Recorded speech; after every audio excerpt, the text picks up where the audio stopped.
மக்களே, welcome to Delhi talks power of week of fans. அதுக்கு முன்னாடி வந்து நம்ம தாத்தா கொஞ்ச நேரத்துக்கு முன்னாடி ஒரு போஸ்ட் ஷேர் பண்ணியிருந்தாங்க இல்லையா, நம்ம தாத்தா பேரண்ட் காம்போல விஜய் அண்ட் தாத்தா இருக்க மாதிரி. அந்த போஸ்ட்டை நம்ம சுவாமி ப்ரோ வந்து ரீஷேர் பண்ணியிருக்காங்க.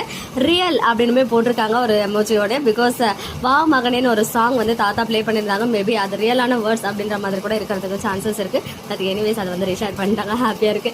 அண்ட் இன்னொரு side power of Mahanadi and week of ஃபேன்ஸ்ல தான் சொல்லணும். பிகாஸ் எஸ்எஸ் மியூசிக்குடைய தம்ப்நெயில்ல ஏகப்பட்ட கமெண்ட்ஸ் வந்திருக்கும் போல. நிஜமா கமெண்ட்ஸ்ல நான் படிக்கல அவ்வளவா. மேல வர அந்த 2-3 கமெண்ட்ஸ் தான் நான் வீடியோ பார்க்கும்போது பார்த்தேன். பட் அந்த தம்ப்நெயில் வந்து எந்த அளவுக்கு இருந்துச்சுன்றது நமக்கு தெரியும். அதை பார்த்து வீக்கா ஃபேன்ஸ்ல கமெண்ட்ல கொந்தளிச்சு போயிட்டாங்கன்னு நினைக்கிறேன். ஸோ அதனாலேயே ஃபர்ஸ்ட் டைமா எஸ்எஸ் மியூசிக் இதுக்கு முன்னாடிலாம் இந்த அளவுக்கு பண்ணதே கிடையாது. தம்ப்நெயில்லாம் சேஞ்ச் பண்ணதில்லை. இந்த முறை வந்து அந்த கீழே இருக்க கேப்ஷனை வந்து சேஞ்ச் பண்ணியிருக்காங்க. உண்மையாவே அவங்க கிட்ட இருந்தா அன்எக்ஸ்பெக்டட் தான். பிகாஸ் ஃபர்ஸ்ட் வீக்கா பிரேக்அப்னு எல்லாம் போட்டு அந்த ஹார்ட் பிரேக்கிங் சிம்பிள் எல்லாம் போட்டிருந்தாங்க. இப்போ என்ன போட்டிருக்காங்க அப்படின்னு பார்த்தீங்கன்னா அப்படியே அதுக்கு ஆப்போசிட்டா வீக் ஆஃப் ஃபார் எவர் போட்டு ஹாட் அண்ட் சிம்பிள் எல்லாம் போட்டிருக்காங்க. அண்ட் விருது வாங்கிய காவேரி துள்ளி குதித்து கை தட்டி பாராட்டிய விஜய் மகாநதி அப்படின்னு சொல்லி நிஜமாவே வேற லெவல் கேப்ஷன்.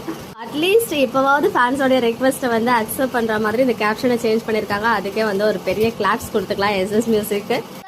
வேற எந்த அப்டேட்ஸும் ஷேர் ஆகல டீம் சைட்ல இருந்து. ஒன்ஸ் ஷேர் ஆச்சுன்னா இமீடியட்டா உங்க கூட ஷேர் பண்றேன். ஓகே மக்களே, நெக்ஸ்ட் வீடியோல வெயிட் பண்றேன். எக்ஸ்க்ளூசிவ் அப்டேட்ஸ்க்கு மறக்காம நம்ம யூடியூப் சேனலை சப்ஸ்கிரைப் பண்ணிக்கோங்க.